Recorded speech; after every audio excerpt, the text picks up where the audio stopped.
Pero también quiero decirles que la invitación de colaborar y contribuir que hemos venido haciendo desde el principio y de dar seguimiento a todo lo que hemos visto y oído en este encuentro debe continuar después del 15 de junio. Y esa es la razón principal de esta última conversación, en las que les plantearemos solo una pregunta.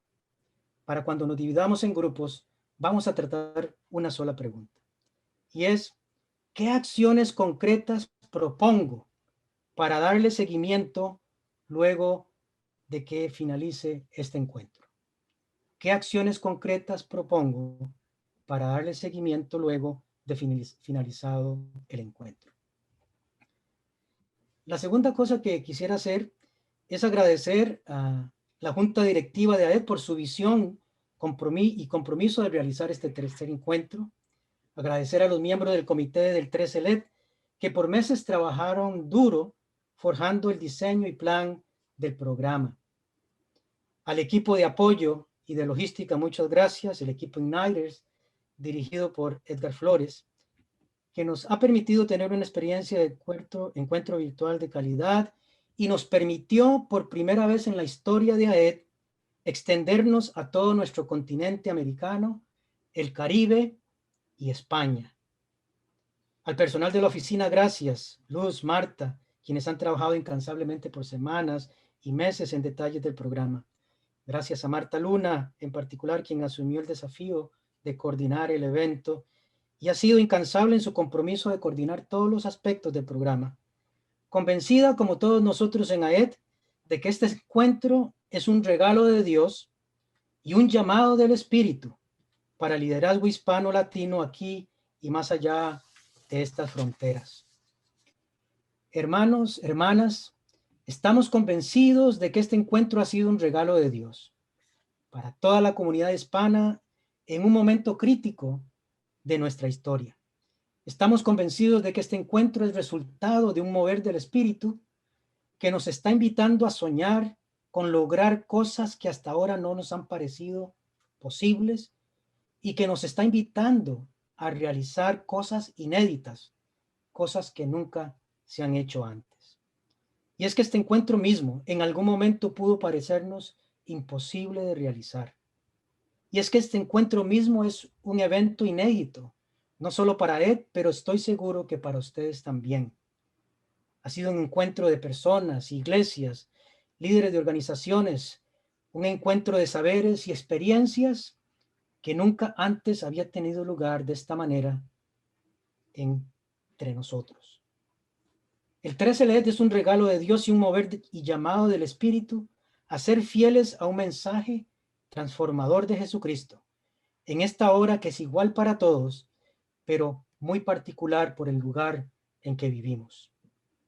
¿De qué otra manera explicar que en medio de una pandemia casi una centena de líderes de toda nuestra América Latina y España trabajaron en equipo para ayudarnos a pensar sobre realidades que son centrales para la misión integral de la Iglesia y que son fundamentales para quienes dirigimos programas de formación teológica, de manera que el servicio de nuestra Iglesia sea relevante?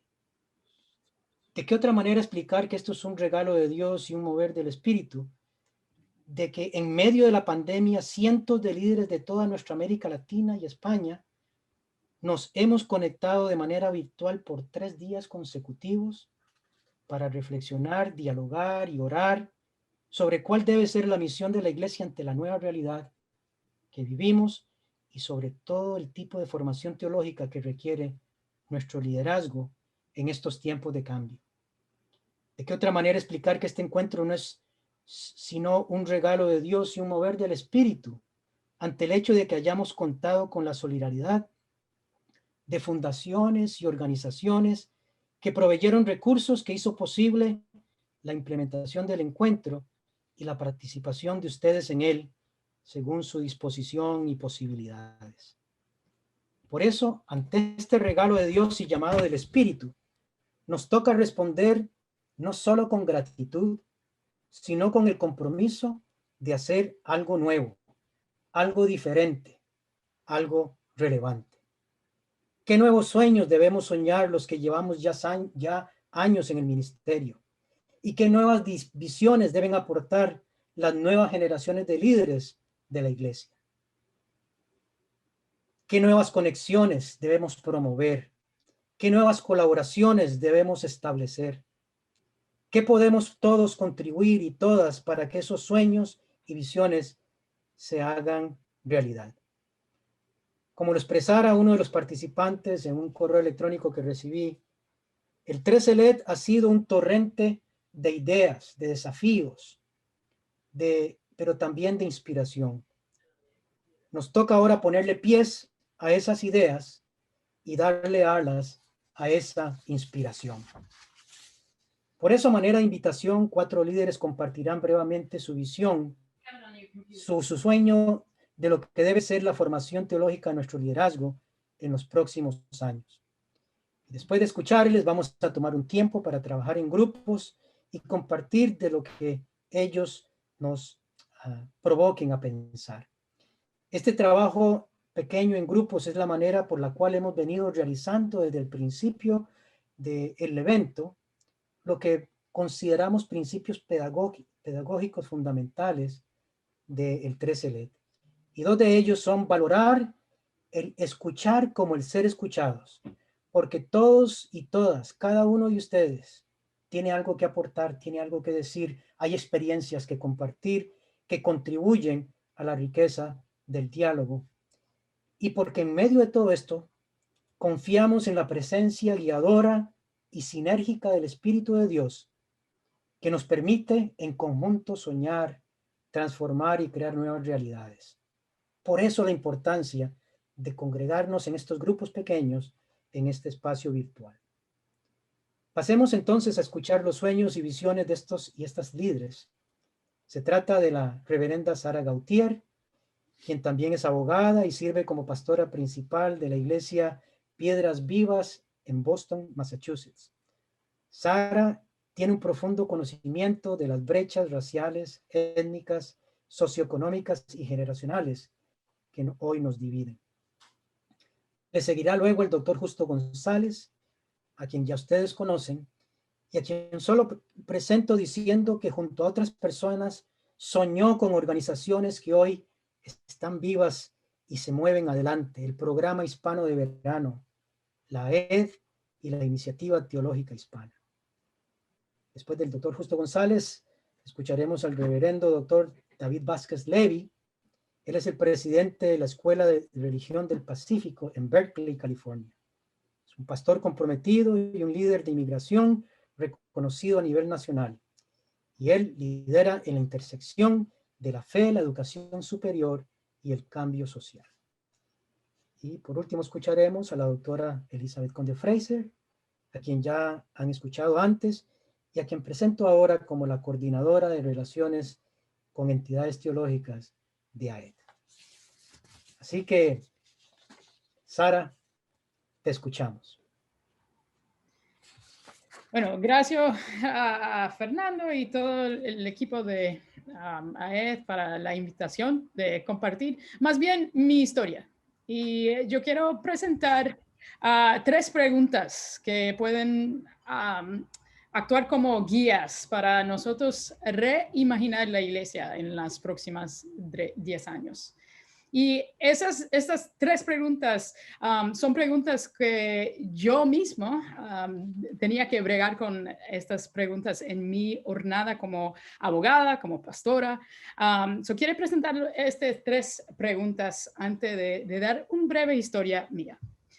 La primera pregunta es, ¿cuál sería la postura y la posición de la iglesia en una cultura post-cristiano y en lugares como acá en Boston, post-iglesia, donde la gente no va a la iglesia? La segunda pregunta es, ¿cómo podemos edificar puentes en nuestras comunidades que conecta a Cristo, a la comunidad y la comunidad a Cristo? Y eso es una imagen, la imagen de puentes que yo quiero que nosotros enfócanos en esta tarde. Y la tercera pregunta es, basado en esas respuestas, ¿qué tipo de entrenamiento y educación necesitamos ofrecer en nuestros institutos teológicos? Entonces, yo quiero bregar con las múltiples respuestas de estas preguntas con mi historia. Mi historia como segunda generación latina de Puerto Rico, pero nació aquí en los Estados Unidos. Mi historia como hija de pastores, como abogada, como pastora principal de una nueva iglesia, un church plant aquí en Boston. Y mi historia, que es nueva durante la pandemia, como CrossFit coach.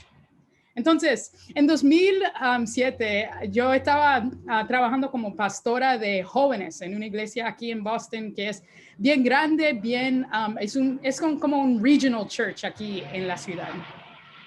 Y durante ese tiempo, el Espíritu Santo estaba trabajando en mi corazón, en mi alma, y empezando a hacerme una pregunta, que es cómo la iglesia puede colaborar con negocios pequeños y organizaciones en la comunidad para el bienestar de la comunidad. Cuando yo era abogada, yo estaba trabajando con negocios pequeños y organizaciones aquí en Boston. Así que el Espíritu Santo estaba como que empujándome en esa línea. ¿Cómo la iglesia puede colaborar con esos negocios pequeños y organizaciones? Luego, en 2009, yo dejé mi trabajo. Perdón, yo vivo en medio de la ciudad. Tú puedes oír la ciudad aquí en Boston. Pero en 2009, yo dejé mi trabajo como pastora de jóvenes para explorar más bien las respuestas de esa pregunta que el Espíritu Santo estaba stirring up en mi corazón.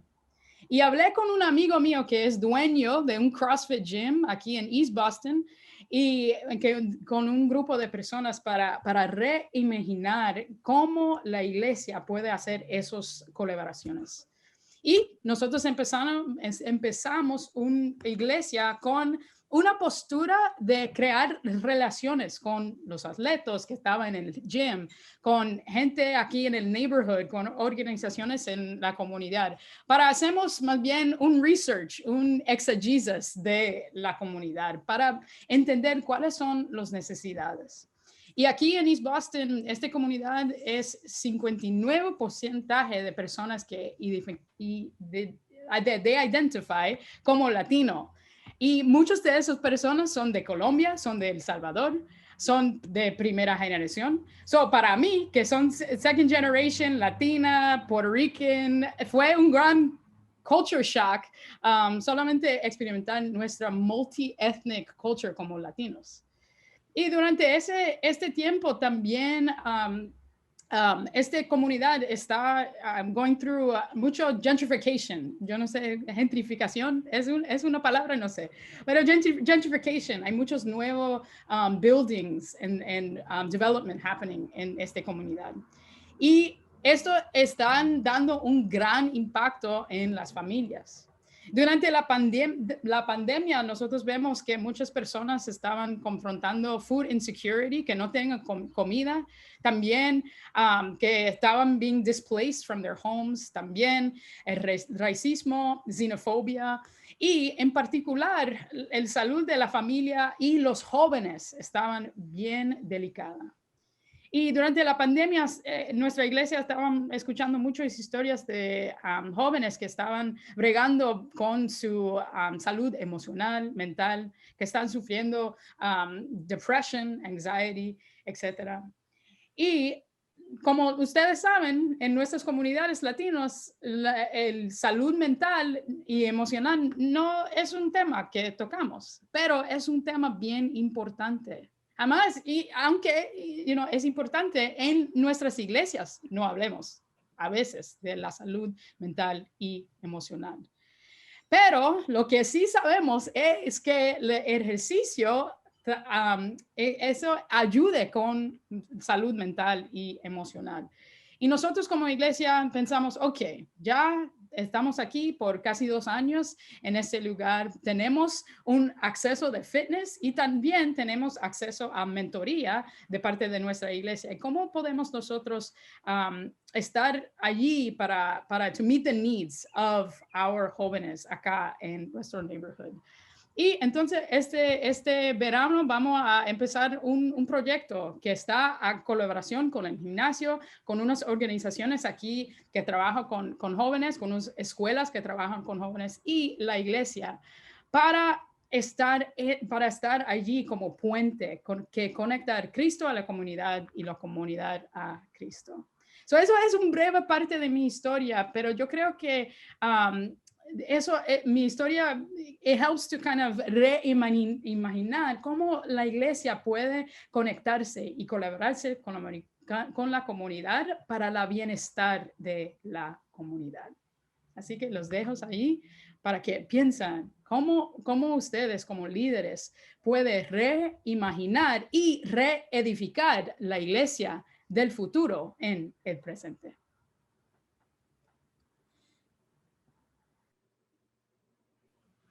Muchas gracias, Sara. Doctor Justo González. Gracias, Sara. Muy buenas palabras y un tema muy importante. Primero quiero excusarme porque tuve un problema con las computadoras. Se cortó, cayó la comunicación de internet en toda la casa y ninguna computadora funcionaba. Y déjeme dar un testimonio. Y a última hora dije, bueno, señores, que tú no quieres que yo hable. Y en ese momento se conectó la computadora otra vez. Así que déjeme decirles además de eso que antes de empezar, el doctor Cascante cuando me invitó me pidió que usara otra vez la imagen que hablamos antes de la manguera de regadío. Yo voy a hablar de eso, pero antes de eso quisiera empezar con una palabra muy breve de lo que significa este tercer encuentro para mí personalmente. Siento, no sé qué palabra decir, una liberación, porque veo que no tengo que preocuparme por el futuro, porque veo que han salido nuevas generaciones, no una sola, varias generaciones una tras otra, en las cuales el Señor ha puesto su unción y las va a usar para llevar a este pueblo de Dios al futuro que Dios tiene para él. Y por eso me alegro, me siento liberado y casi me siento como Simón, despide ahora, Señor, a tu siervo en paz, porque has visto mis ojos tu salvación. Ahora, para volver a la imagen central que Fernando me pidió que hablara, cuando hablamos de un sistema de regadío, eso nos trae a la mente dos imágenes muy diferentes. Una, que es la que más vemos, es la imagen de esas grandes tuberías, algunas de ellas motorizadas, que esparcen el agua como una lluvia por sobre todo el campo. Pero hay otro sistema de regadío, que es el que yo estaba hablando, y es una manguera de regadío, es una de esas mangueras flexibles con muchas perforaciones que se entierran bajo el campo, se colocan bajo la tierra. Y entre esos dos sistemas de regadío hay algunas semejanzas, pero hay también unas diferencias notables. Las voy a mencionar muy rápidamente porque el tiempo escasea y les dejo a ustedes para que piensen en cómo se aplican a la educación teológica. Como decimos en nuestra lengua, al buen entendedor pocas palabras bastan. Así que no voy a hablar directamente de teología, de educación teológica, les voy a hablar en parábolas. Primero, las semejanzas. En primer lugar, tanto la cañería grande, la tubería grande que echa agua por todas partes y la otra manguera de pequeños agujeros, tienen el mismo propósito, el de mejorar la cosecha. Y eso quiere decir que no se les debe medir por la cantidad de agua que esparcen o por lo impresionante de su creación, de su construcción, sino por sus frutos. Segunda semejanza, ambos sistemas tienen que leer las condiciones del momento y ajustarse a las condiciones de la tierra, a la humedad ambiente, tienen que conocer, ajustarse al mundo en que están. Tercera, tanto la cañería grande como la pequeña tubería requieren agua. Si el sistema de regadío no recibe agua y la distribuye, todo lo demás es en vano. Pero hay también importantes diferencias. La primera, un gran sistema de regadío exige que el terreno se ajuste a él. Si en el terreno hay ondulaciones que dificultan el movimiento de una gran tubería motorizada, hay que empezar por nivelar el terreno. En cambio, una manguera perforada es fácil de ajustar según van cambiando las circunstancias. Usted levanta la manguera, la pone en otro lugar. Segunda diferencia, el gran sistema de regadío es impresionante.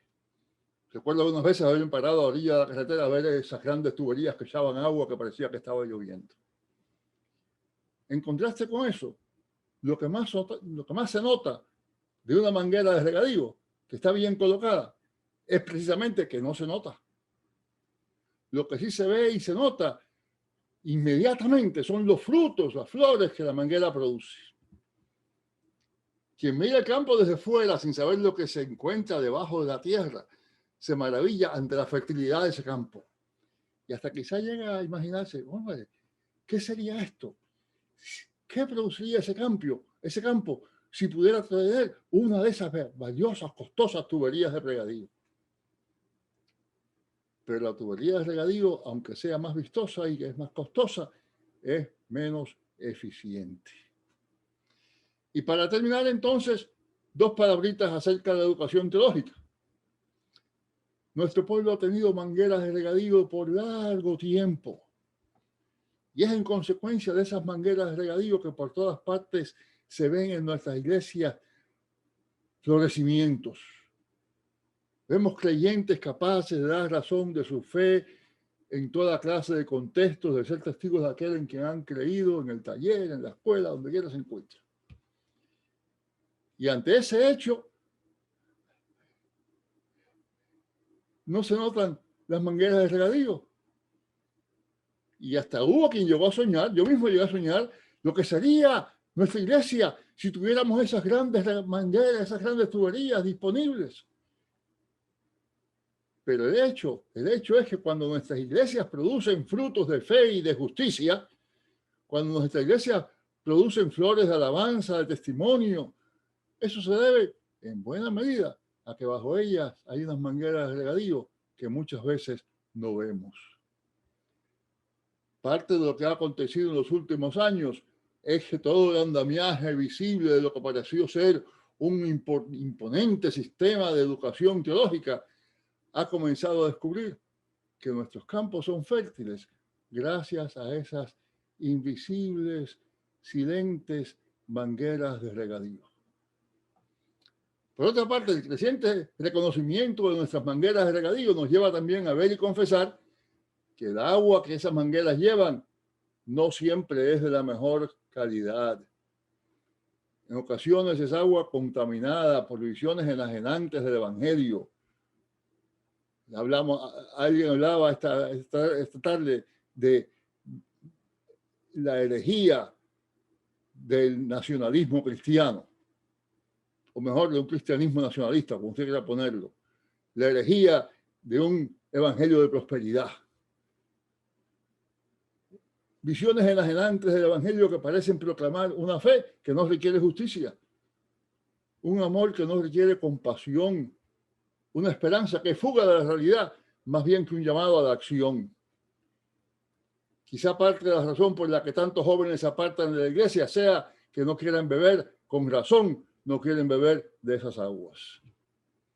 Y en consecuencia, parte de la tarea de las próximas décadas será usar las conexiones que se manifiestan en ocasiones como este encuentro para purificar nuestras aguas, para conectar nuestras mangueras de regadío con las más puras fuentes bíblicas y teológicas, para usar los filtros que 20 siglos de tradición nos ofrecen y para así producir mayores frutos, cosechas más abundantes, frutos más nutritivos, flores más hermosas. Mis hermanos, mis hermanas, a regar, a sembrar, a cultivar. Que Dios los bendiga.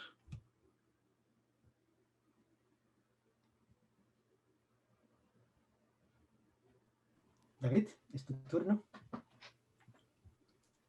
Buenas tardes, hermanos, hermanas, qué honor estar con ustedes. Quiero antes de iniciar, pues tomar un momento para expresar agradecimiento tan profundo a nuestro hermano Justo por una labor de décadas, una dedicación tan grande al ministerio y por un es difícil seguir con eso. Quiero tomar un momento a pedirles que recuerden conmigo la primera vez que leyeron algo de Justo. Para mí fue la introducción a la historia de la iglesia. Y como migrante guatemalteco, en un seminario donde me sentía muy extraviado, por primera vez encontré el sentido de la historia de la iglesia, que no solamente contaba la historia de las partes altas, de las montañas, los eventos de guerras, pero que contaba la historia del valle, de la gente, donde la mayoría vive. Así es que gracias Justo por eso. Y quiero invitarles a tomar un momento en el chat, a poner una palabra. Esto no estaba en el programa, pero siento que estamos en el espíritu. A poner en el chat su agradecimiento al doctor Justo González, porque la visión que aquí compartimos es parte de lo que él ha forjado, con muchos otros claramente, pero en este momento reconocer nuevamente sus contribuciones. Por favor, en el chat podemos tomar un momento y respirar, a recibir lo que ha sido ofrecido por él ya y por Sara.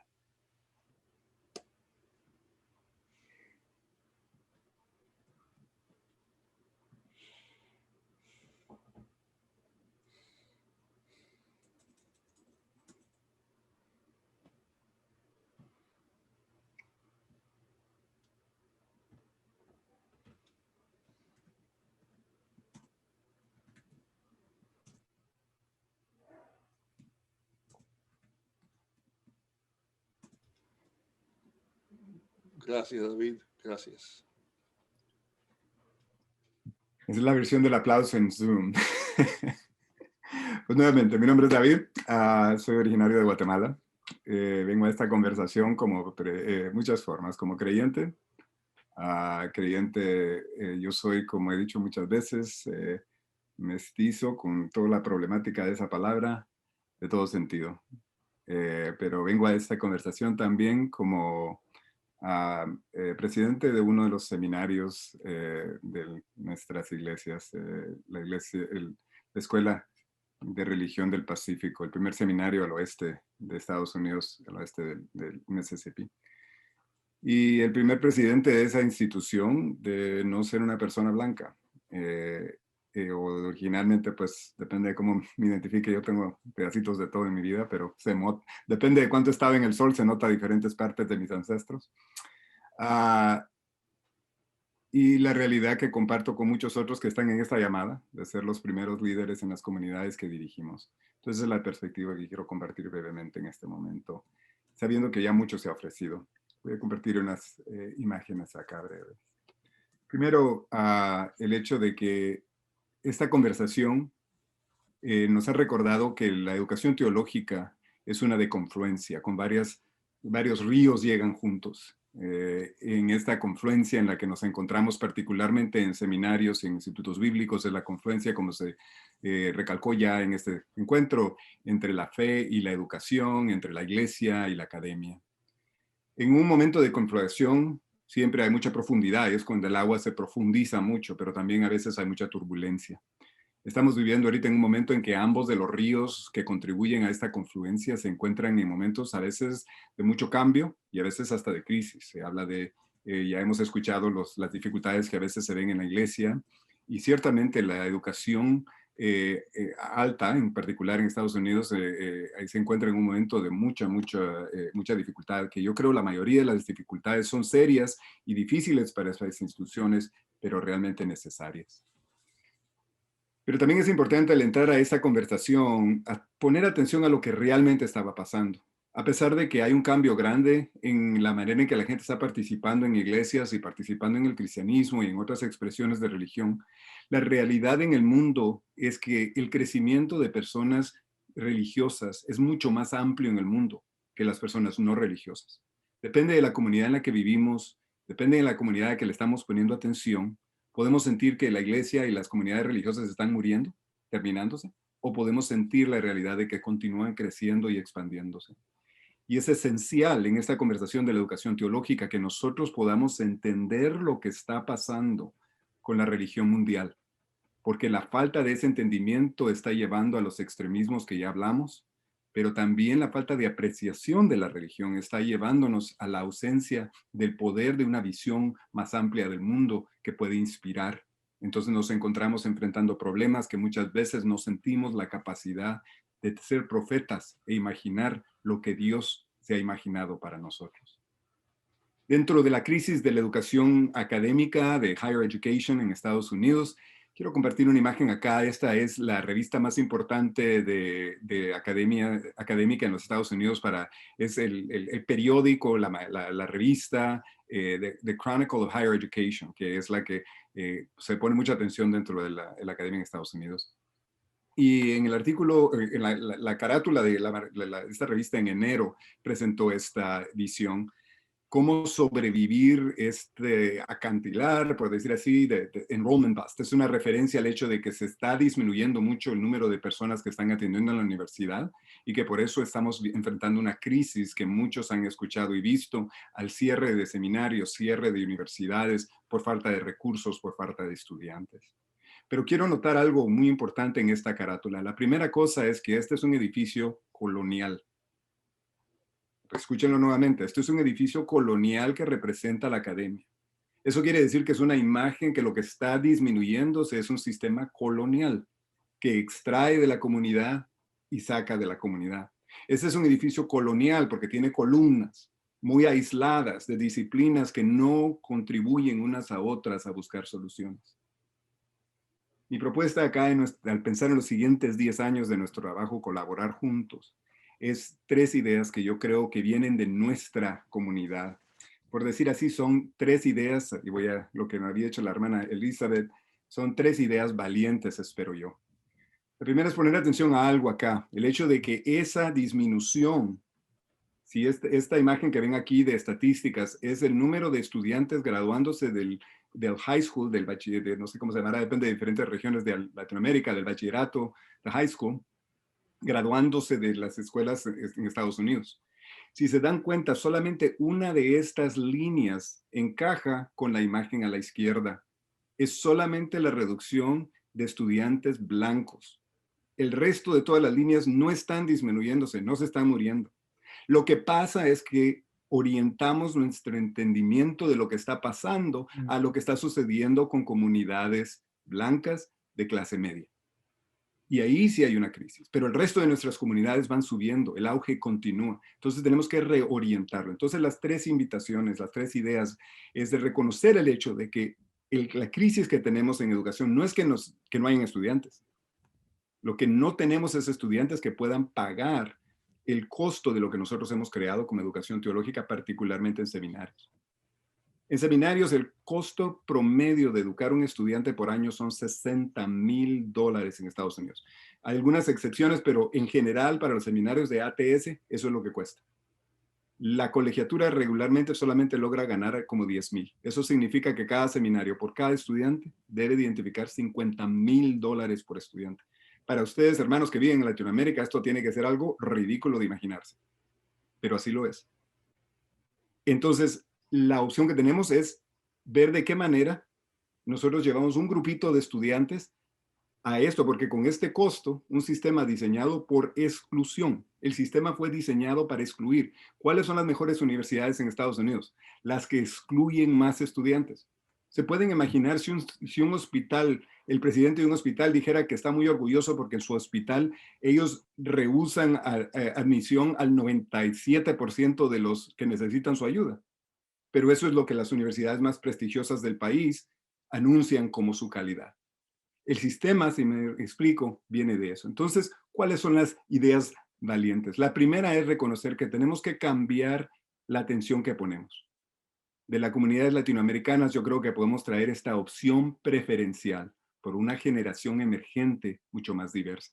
Es decir, que tenemos que reorientar cómo es la salud y el bienestar y el futuro y la necesidad y diseñar un sistema que refleja a esas comunidades y que las centra. Esto es lo que María Teresa Dávila ha llamado para la opción preferencial, que es una acción cartográfica. Es darle vuelta al mapa. Todavía estamos pensando en todo el mapa. Incluye a las comunidades blancas, incluye a las personas de clase media, incluye a todo el mundo, pero no centraliza esa experiencia, sino que reorienta al mapa a las comunidades emergentes que estamos viendo por todo el mundo en su mayoría. La segunda idea es un paso a paso. Hemos reflexionado mucho acá de la manera de nuestros propios viajes, para algunos de nosotros personal, para nuestras familias. El viaje de un inmigrante empieza paso a paso. Esta es una imagen que fue hecha por un artista guatemalteco de la decisión de irse de Guatemala para viajar. Al ver en esta imagen, uno sabe cuánto tiene que sacrificar esa persona para lograr llegar. Y es increíble la fe de nuestro pueblo, que cuando llegan a la frontera acá, no representan una amenaza a este país, sino que ellos representan realmente la esencia de lo que se llama el sueño americano, por el hecho de que ellos creen en esa frontera que hay un futuro mucho más brillante adelante en este país, que es algo que muchas personas en este país ya no creen. Entonces, lo que nos hace falta es de pensar de qué manera tomamos nuestra educación teológica paso a paso. Para nosotros en la universidad, en el seminario donde yo estoy, estamos viendo la idea de una educación teológica apilable, que creo que relaciona lo que el doctor Justo estaba explicando. El hecho de que son gotitas. ¿Cuánto necesita la persona adaptarlo y tomar solamente el nivel de educación necesario y continuar y volver cuando la siguiente certificación sea necesaria? Y lo que podemos pagar, lo que podemos hacer y continuarlo a través de la vida haciéndolo, en vez de solamente ofrecer la opción entre tener casi nada o 3 años de residencial. Y la última idea valiente que quiero ofrecer, que creo que ya ha salido en esta conversación, es de nuestras comunidades que saben que donde comen 2, comen 3. Esta es una imagen de lo que se llama el fiambre. Una de las bendiciones que tengo es de combinar a un grupo de presidentes y decanos de latinos que dirigen seminarios de ATS y compartimos en nuestro último retiro juntos los diferentes tipos de comida que cada uno tenemos. Y cada uno de nosotros reconoció que las comidas tradicionales de nuestro pueblo son hechas de muchas cosas combinadas. La historia del fiambre en Guatemala es que en un terremoto en 1773, el terremoto de Santa Marta, donde no dejó nada en la ciudad, la destruyó grandemente. La gente salió y empezó a compartir lo que tuvieran para crear una ensaladita y compartirla unos con otros. Esa es la imagen, creo yo, que necesitamos ahora pensar. ¿Qué tenemos nosotros para compartir y crearlo? Hoy en día el fiambre se come tradicionalmente en Guatemala el Día de los Muertos. Y lo que se hace es que cada familia prepara su propio fiambre en su tradición y va a visitar a otros y lleva su fiambre, un poquito de su fiambre que se combina con el fiambre de la otra familia y ahí se sigue combinando. Esa es la imagen, creo yo, que es central para los siguientes 10 años de la escuela, de la educación teológica. En nuestra comunidad lo estamos viendo en la manera en que Sara nos habló, de que estamos buscando la manera de decir dónde ya Dios actuando, dónde está actuando, no es solamente en las instituciones teológicas. Dios está activo por todos lados.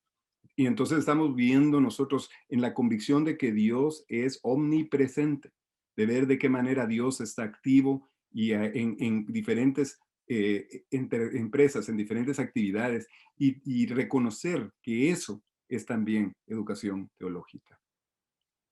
Así es que, hermanos, con eso y con el agradecimiento siempre de la oportunidad de compartir y la oportunidad de estar con ustedes. Gracias.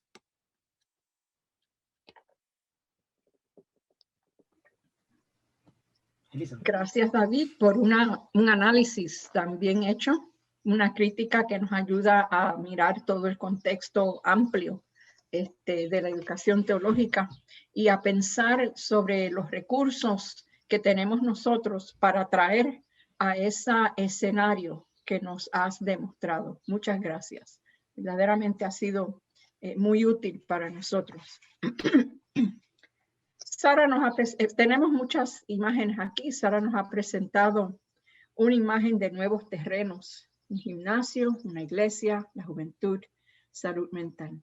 Justo nos ha presentado una manguera de regalía, el regar, el sembrar, el cultivar.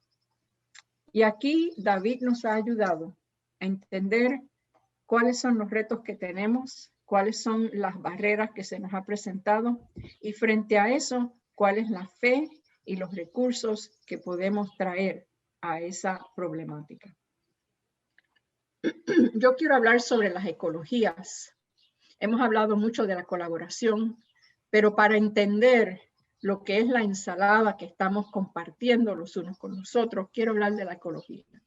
Primeramente tenemos que entender que para lo que hacemos tenemos que tener nuestro nuestra fundación teológica. Y para mí, pues Dios es un Dios trinitario y cada persona de la Trinidad se compenetra con la otra. La naturaleza de Dios es relacional y la espiritualidad tiene que ver con las relaciones, la formación y la salud de las mismas.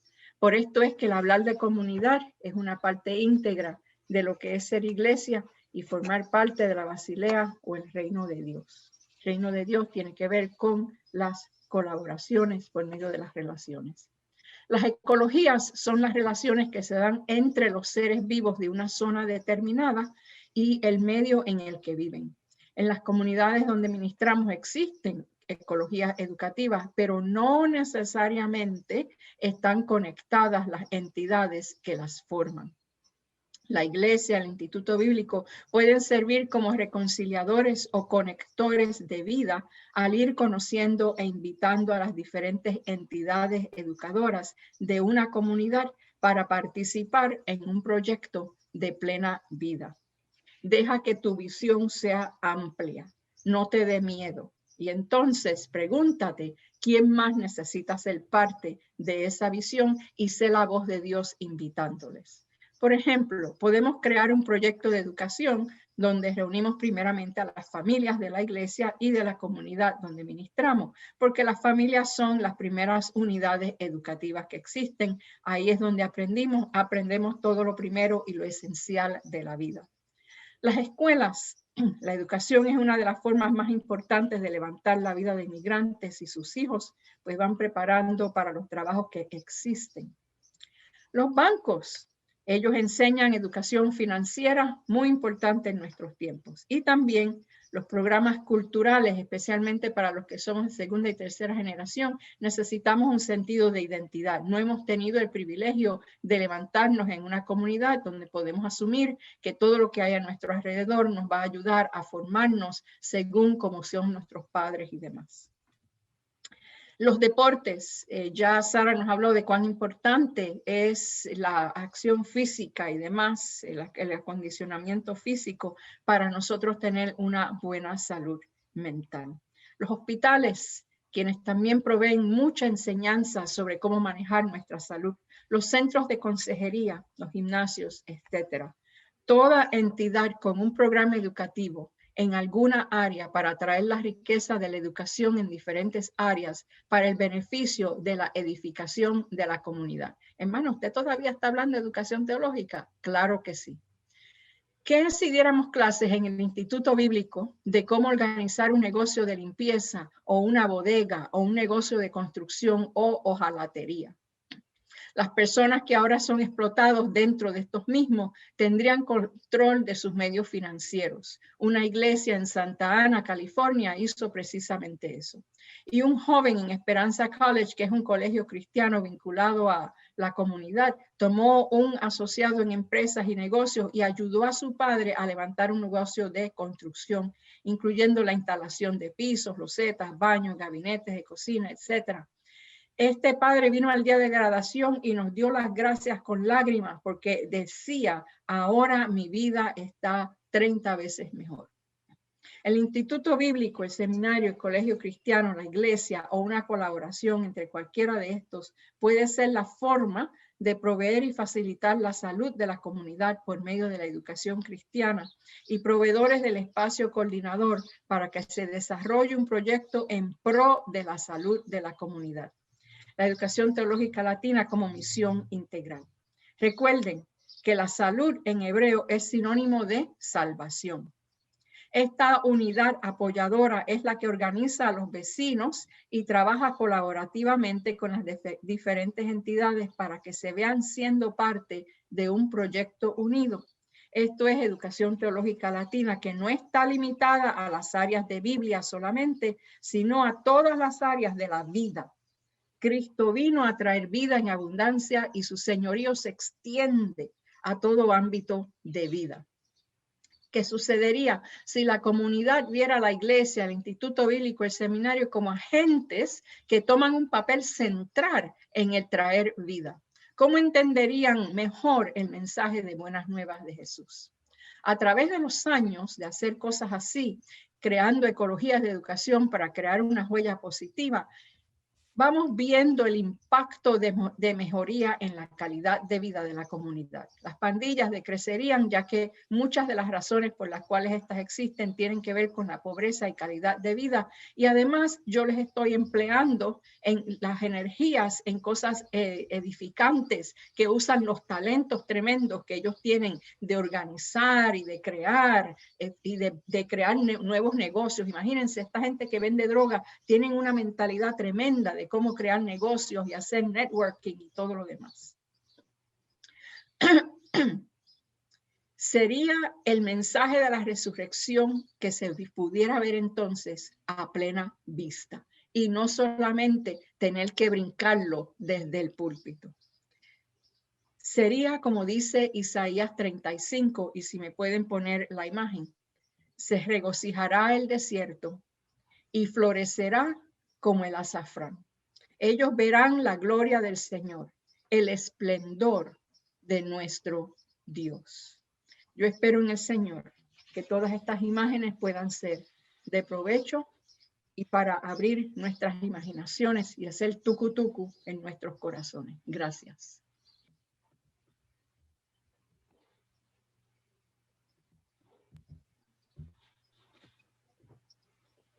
Gracias, Elizabeth, por siempre tan inspirador. Y esta semana nos has bendecido tanto, con perspectivas muy profundas. Pues tengo la oportunidad de invitarnos a un poco de reflexión en grupos pequeños. Entonces voy a invitarnos a que hagamos eso. Quiero empezar en este momento sabiendo que estamos sintiéndonos un poco como los que iban camino en el camino después de la muerte de Jesús hacia Emaús, de que ya llegamos un poquito cansados. Entonces es y hemos escuchado mucho, entonces necesitamos sentarnos un poco para descubrir qué es lo que las escrituras y todo lo que hemos escuchado significa. Entonces queremos proveer unos 20 minutos nada más para este tipo de reflexión en comunidad y en grupo. Al entrar ese momento, quiero pedirles que tengan en mente la siguiente dirección. Vamos a estar en grupos pequeños cada uno y solamente enfocarnos en una pregunta, dado todo lo que hemos estado escuchando. Y la pregunta en general invita a pensar qué es el sueño que vemos acá que nos interesa, cuál es la colaboración que realmente nosotros podemos envisionar que pueda darse. No sé si podemos poner la imagen de la pregunta para que esté en la pantalla en lo que la comparto. Y simplemente de invitarnos a tomar un tiempo en grupos, más o menos unos 15 minutos, solo a platicar de esa imagen. ¿Qué acciones concretas proponen para darle seguimiento luego de finalizando este encuentro?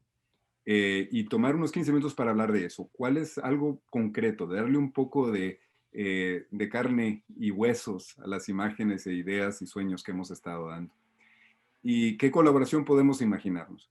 Luego, en los últimos 5 minutos, vamos a tener 15 minutos de plática, discusión. Alguna persona puede ayudar a facilitar la discusión en el grupo. Y al volver, entonces, en unos 5 minutos van a recibir una notita invitándonos a pensar y empezar a apuntar por cada persona un poco la colaboración que se imagina y un paso que pueden tomar. Y queremos pedirles que lo pongan en concreto por escrito, ya sea para ustedes. Cuando volvamos de esa reunión, de esos momentos individual, vamos a pedirles que lo pongan en el chat. Solo la idea, nomás para que podamos escuchar qué es lo que el Espíritu Santo está pues trayendo a mente para nosotros. Al irnos a los grupos, los dejo con esta lectura de Hechos 2:4. Y fueron todos llenos del Espíritu Santo. Y comenzaron a hablar en otras lenguas, según el Espíritu les daba que hablaran. Podemos ir a los grupos. Pues bienvenidos de vuelta. Yo sé que imagino como en otros grupos se encontraron en media oración al estar compartiendo, pero qué discusión tan bella. Pues estamos llegando al final y queremos tomar un momento para recibir como regalo las colaboraciones que se imaginaron en las discusiones de grupos pequeños. Entonces, nuevamente les queremos pedir si pueden tomar un momento y escribirlo en el chat y compartirlo con todos. No se preocupen mucho de los detalles en inglés, en español, como quieran. en oraciones completas o en solo pensamientos y sueños de qué colaboraciones imaginan y qué es el primer paso o el siguiente paso, un paso que pueden tomar hacia esa colaboración, hacia ese sueño. Entonces, vamos a tomar un momento para hacerlo en el chat.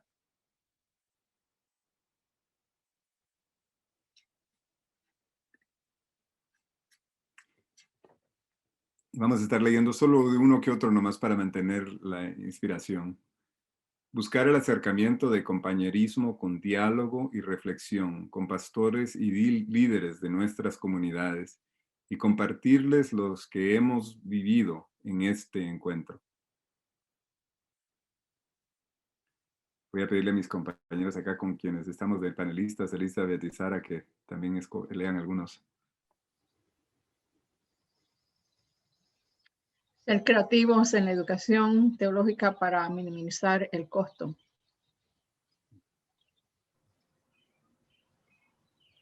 Reafirmar mi compromiso con AED, ser promotor de la educación teológica de nuevas generaciones. More opportunities for lay leaders to receive a theological education within a curriculum that is relevant to the work in their communities. Retomar temas sobre los que hay que seguir dialogando, sobre temas relevantes, descolonizar la educación teológica, contextualizar lo que enseñamos, acercarnos a las universidades y pensar el ministerio desde otros contextos. Ser un regadío a través del cual fluya el agua limpia de la palabra de Dios. Repensando el poder y la influencia de la ordenación y la oportunidad.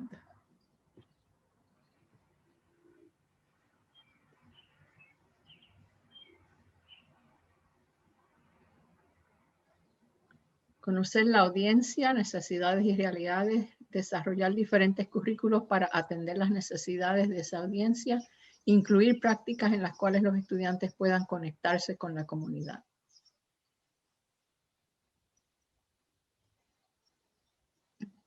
Reimaginar lo sagrado. Preguntarnos qué significa lo sagrado, el llamado de Dios. Ver de cuántas maneras Dios nos llama a estar sirviendo fuera del templo.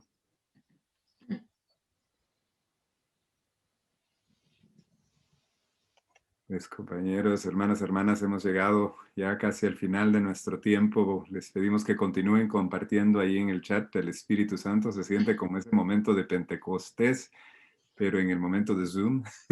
Estas son las llamitas de cada uno. Y algunos pensarán, ¿esto qué? Están borrachos en lo que están soñando, imaginándose. La excusa es que solo son las 9 de la mañana. Si fueran más tarde, sí, seguro, pero no, todavía no. Entonces, en un ratito quizás depende de la tradición y donde estén.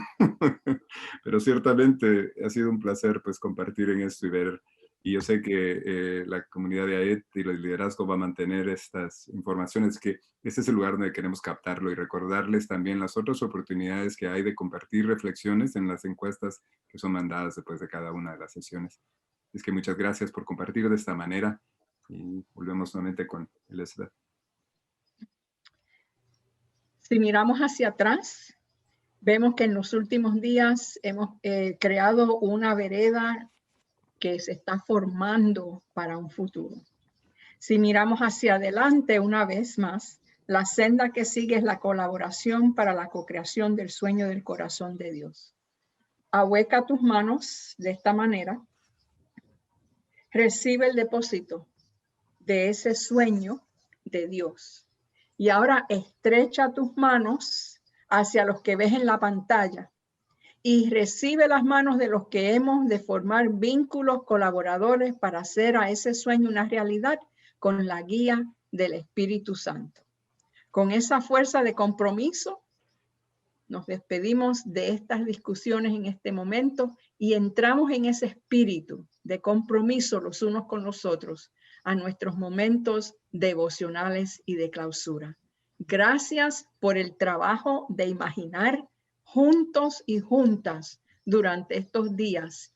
Y gracias porque de ahora en adelante nos vamos a impulsar juntos y juntas a colaborar en esta mies de la educación teológica hispana latina. Dios les bendiga a todas y todos.